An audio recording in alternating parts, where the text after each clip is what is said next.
What in the world happened here?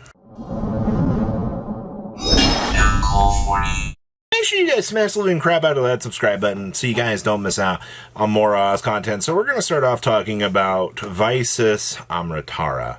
This is going to be a tuner plus a light monster to make it, and this is one of those very few cases that we can take tuners, smash them together with tuners, and we can actually unlock a Synchro monster for this. Now, the reason we're playing this right now is on Synchro 7 we can add a Visus spell and trap card that mentions, Visus Starfrost from your back or deck to your hand.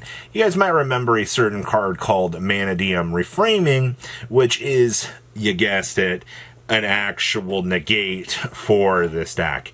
And it is a spell and trap or a monster effect. You just have to control a Synchro monster or, a Visus Starfrost or a monster with 1521 attack or in your graveyard to destroy that targeted card. But, guys, we've been seeing a lot of cool tune interactions. The Visus little chain here is nothing that is new to the situation. Honestly, this is something that we saw Japan doing in the very, very early stages of this deck, and I'm honestly a little bit surprised to see that you are surprised to be seeing this, because we've talked about this over and over again. There's always going to be a lot of gimmicky interactions that a deck like this actually has in its arsenal. And I mean, Cool Tune, at least in North America, isn't out yet until this upcoming weekend, which I guess, we are kind of dragging our feet a little bit seeing some of these interactions. I mean, we've had one Cool Tune deck actually doing well so far.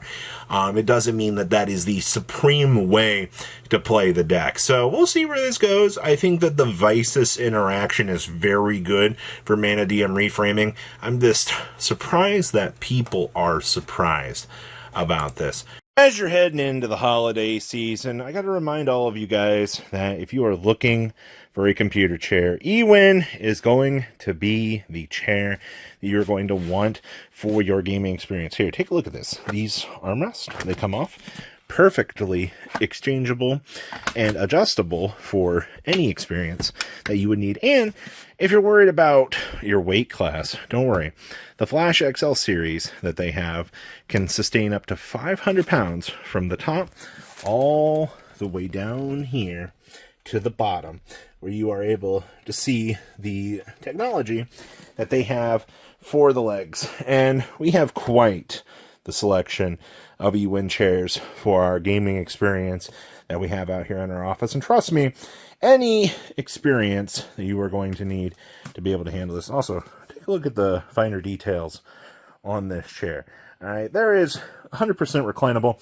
There are a lot of different things you can do with this. Now, discount code MCO40 will save you on your purchase if you're looking to pick up a gaming chair. And if you're not in the mood for one of these, they have so many different varieties that you can choose from on the site. You don't have to get the Flash XL. They have desk that you can take a look at. There's so many options available to you. So I'll leave a link down below to eWin so you guys can kind of take a look at some of the variety that they have on their site. Herald of the Orange Light Starlight rares have just kapoofed. Hello? I mean, John Cena's already left the arena. I mean, happy retirement to him. But Herald of the Orange Light here shouldn't be disappearing. Oh, wait a minute. Wait, is that the Call of the Dark Lord coming in the next? No way.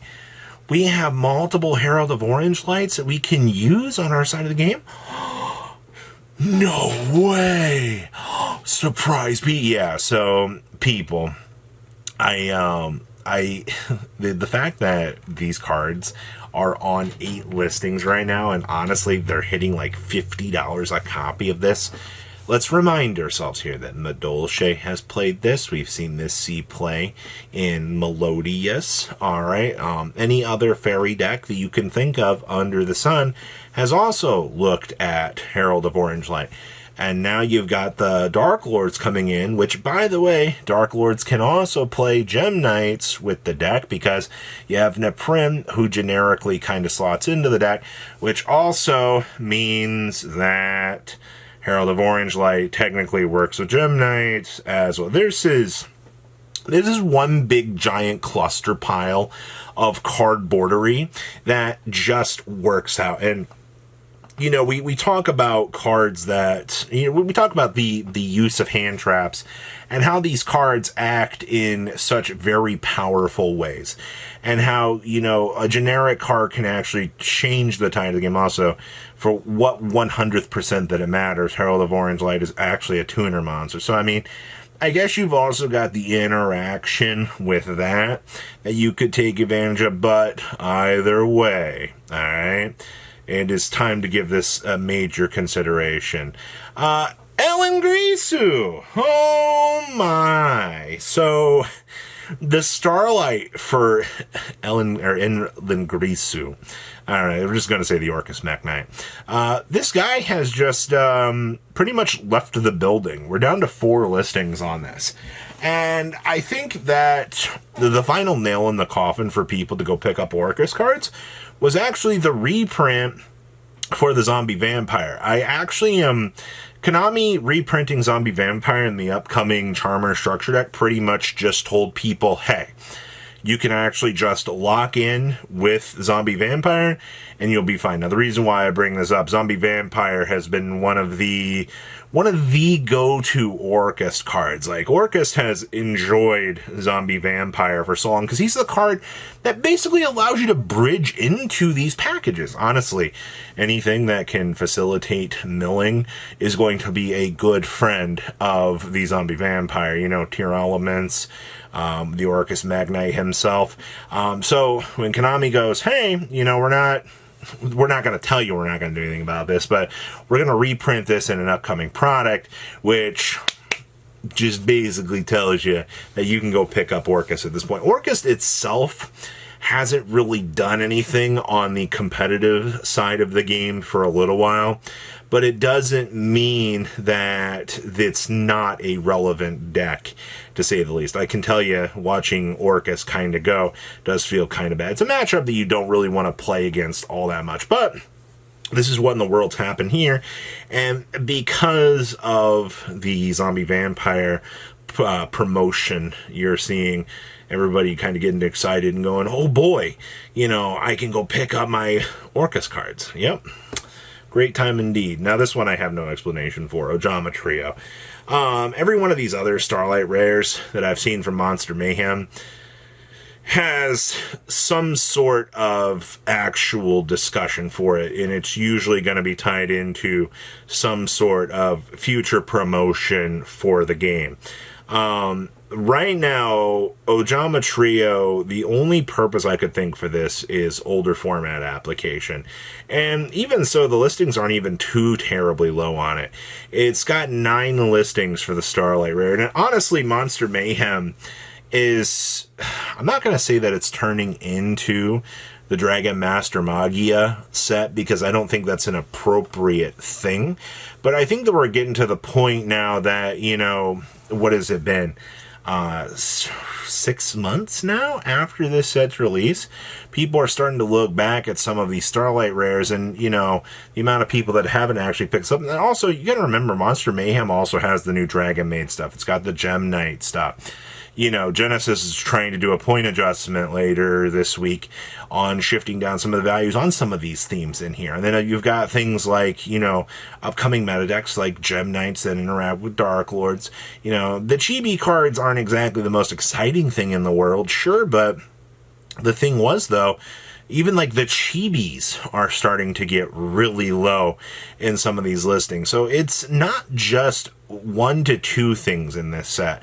It's overall the set as a whole is actually finally starting to experience a little bit of turbulence. Even King of the Feral Imps is, you know, got a little bit of discussion, and it's still a $10 card for the Starlight rare, man. Like, you know, you figured it would have dropped down a lot more because of the status on the ban list, but, you know, there is that. Now, the last thing I want to talk about here is actually the Legendary 5Ds decks.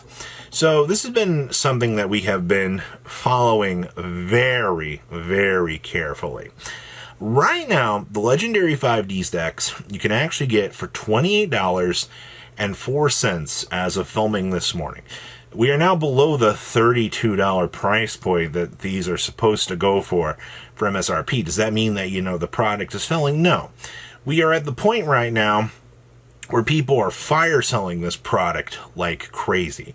Actually, interestingly enough, I see that some went up literally for $22.05, and somebody was just trying to fire sell them to get rid of them.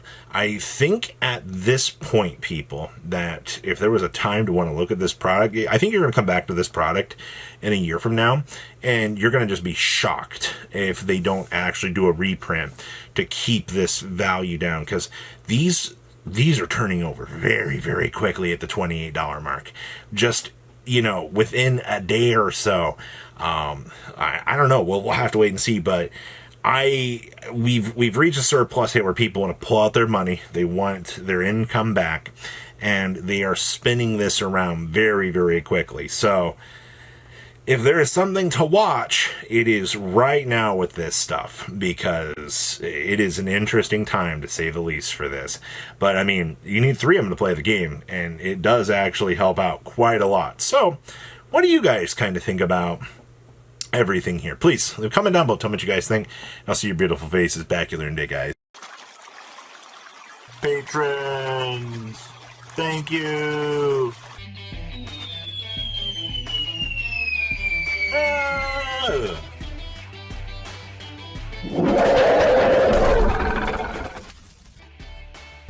Thank you so much for watching. Check out these other videos.